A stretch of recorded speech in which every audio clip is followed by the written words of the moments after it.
जय श्री राम, जय बागेश्वर धाम, जय सन्यासी बाबा की। दोस्तों, आज की इस वीडियो में हम बाबा बागेश्वर के बतलाए गए एक ऐसे उपाय को बताने वाले हैं जिसे आप अपना करके अपने ज़िंदगी की सारी तकलीफ़ों को दूर कर सकते हैं। आपकी ज़िंदगी में आर्थिक, मानसिक किसी भी प्रकार की तकलीफ़ होगी, उलझनें होंगी, तो वो सारी चीज़ें दूर हो जाएंगी। आपके घर में धन धान्य की कभी भी कमी नहीं रहेगी। मित्रों, जैसा कि आप सभी जानते ही हैं कि हमारे भगवान श्री कृष्ण का त्यौहार यानी जन्माष्टमी अब अति नज़दीक ही है और इस जन्माष्टमी पर यह युक्ति करें तो ज़्यादा ही फ़ायदा होगा, ज़्यादा ही श्रेयस्कर है। हालांकि इसे आप कभी भी कर सकते हैं। तो दोस्तों, इस जन्माष्टमी पर आप यह उपाय करें तो आपको अद्वितीय लाभ होगा। मित्रों, आप सभी का सवाल ये होता है कि जन्माष्टमी पर हमें क्या करना चाहिए और क्या नहीं करना चाहिए। तो आज की इस वीडियो में हम खास तौर से जन्माष्टमी के बारे में बता रहे हैं। हालांकि जो उपाय हम आपको बताने जा रहे हैं, यह उपाय आप ज़िंदगी में कभी भी कर सकते हो। इस उपाय को करने के लिए कुछ खास दिवस की ज़रूरत नहीं है। तो दोस्तों, चलिए वह उपाय आपको हम बतला देते हैं जिसे आप करके अपनी ज़िंदगी की सारी तकलीफ़ों को दूर कर देंगे। आपकी ज़िंदगी में माता लक्ष्मी की असीम कृपा बनेगी। तो चलिए बताते हैं वह कौन सा उपाय है। दोस्तों, जैसा कि आप सभी जानते ही हैं कि हमारा बहुत ही पावन पर्व भगवान श्री कृष्ण का जन्म उत्सव वाला दिवस अब नज़दीक ही है और इस जन्म दिवस पे भगवान श्री कृष्ण को प्रसन्न करने के लिए, क्योंकि आप सभी जानते ही हैं कि भगवान श्री कृष्ण यानी कि स्वयं साक्षात भगवान विष्णु हैं और भगवान विष्णु जिसके ऊपर प्रसन्न हो जाए तो माता लक्ष्मी की कृपा अवश्य उन पे बरसती है। क्योंकि वह उपाय है कुछ ऐसा बतलाने वाले हैं जिससे माता लक्ष्मी और नारायण दोनों प्रसन्न होंगे। तो दोस्तों, करना क्या है, इस त्यौहार पे आपको एक विशेष काम करना है। यह आप कभी भी कर सकते हो। फ़िलहाल इस त्यौहार की मैं बात कर रहा हूँ। तो इस त्यौहार पे भगवान श्री कृष्ण के पावन पर्व यानी कि जन्माष्टमी के दिन अगर यह उपाय करते हैं तो मित्रों, आपके जीवन में निश्चित ही सारी बाधाएं दूर हो जाएंगी और आपका जीवन धन धान्य से परिपूर्ण हो जाएगा। तो दोस्तों, उपाय क्या है, आप सभी यह भली भांति जानते हैं कि गाय में स्वयं 33 कोटि देवता और साक्षात भगवान ब्रह्मा विष्णु महेश और लक्ष्मी पार्वती सरस्वती विराजमान रहते हैं।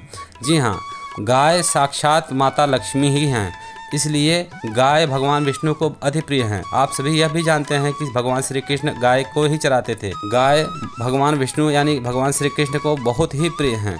इसलिए इस दिन पे, खास तौर से जन्माष्टमी के दिन पे, आपके घर में अगर गाय है तो अच्छी बात है। अगर आपके घर में नहीं है तो पास पड़ोस जहाँ भी आपको गाय दिखे उसे नहला धुला करके हल्दी कुमकुम का अक्षत का टीका लगा करके उसके बाद में गाय माता को खीर खिलाएं। जी हाँ, अगर गाय को आप खीर खिलाते हैं तो समझिए कि माता लक्ष्मी की विशेष कृपा आप पे हो जाएगी। जी हाँ मित्रों, अगर ज़िंदगी में कभी भी आपके दरिद्रता दूर नहीं हो रही है, आपका जीवन पूरी तरह से दुखी है, किसी भी काम में सक्सेस नहीं मिल रही है, तो आप गाय को कभी भी, वैसे तो कभी भी आप यह उपाय करें, लेकिन खास तौर से भगवान श्री कृष्ण के अभ्युदय वाले दिन यानी जन्माष्टमी के दिन पे अगर यह उपाय करते हैं तो निश्चित ही माता लक्ष्मी की असीम कृपा बनेगी आपके घर पे।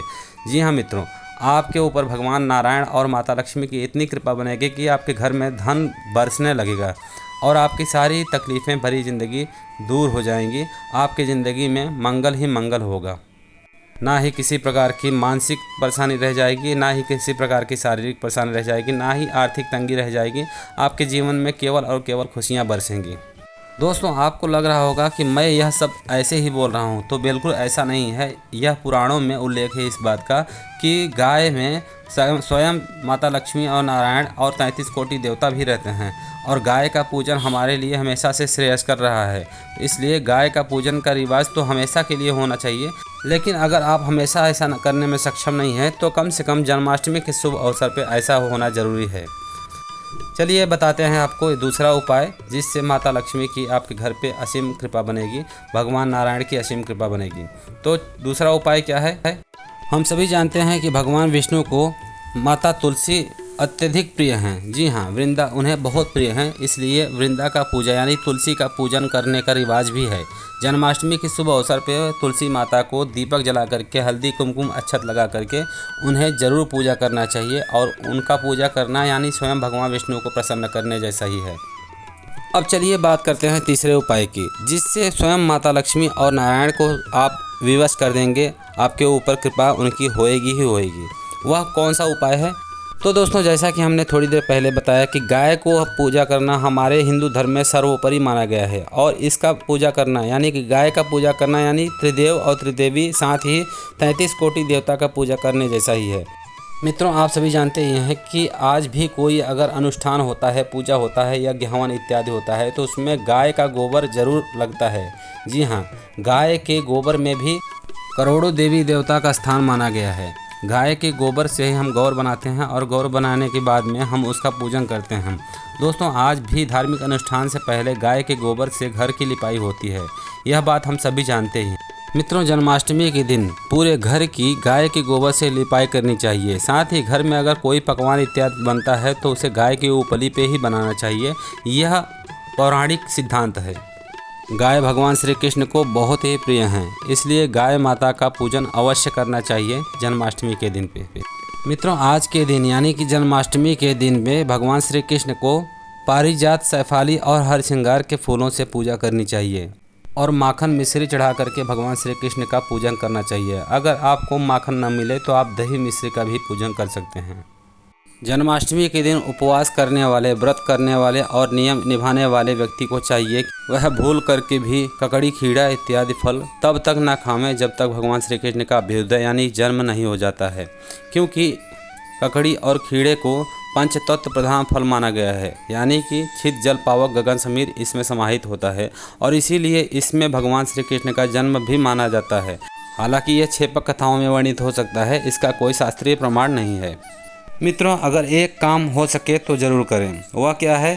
दोस्तों, आप सभी जानते ही हैं कि आज के दिन भगवान श्री कृष्ण का जन्म होता है और भगवान श्री कृष्ण राधा को अति प्रिय हैं या राधा भगवान श्री कृष्ण को अति प्रिय हैं, इसलिए राधा कृष्ण के झूले को ज़रूर लगाना चाहिए। जी हाँ, जिनके घर में भी भगवान श्री कृष्ण का जन्म दिवस मनाया जाए उनके घर में छोटा सा ही सही लेकिन राधा और कृष्ण के लिए झूला जरूर डालना चाहिए, क्योंकि राधा बिना कृष्ण और कृष्ण के बिना राधा अधूरे होते हैं। इसलिए राधा कृष्ण का जरूर पूजन करना चाहिए। साथ ही उनके लिए झूले का व्यवस्था करना चाहिए, चाहे छोटा सा ही झूला डालें लेकिन उनके लिए झूला जरूर डालना चाहिए।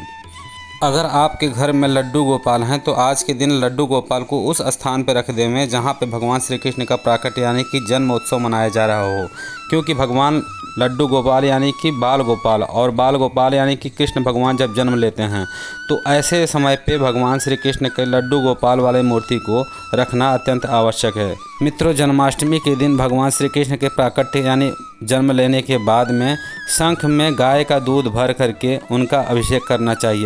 साथ ही सैफाली, हर श्रृंगार और कनेर के फूल से भगवान का पूजन करना चाहिए। तो मित्रों, यह कुछ ऐसी बातें थी जिसे अपना करके आप भगवान श्री कृष्ण का और माता लक्ष्मी का कृपा पा सकते हैं और आपके जीवन की सारी तकलीफें दूर हो जाएंगी। आप सभी का जीवन मंगलमय हो। भगवान श्री कृष्ण की अनुकंपा आप सभी पे बनी रहे, आप सभी परिवार को समंगल रहें। चलिए, इसी शुभकामना के साथ में मिलते हैं किसी और वीडियो में। जय श्री राम, जय बागेश्वर धाम, जय श्री राधा गोविंद, हर हर महादेव।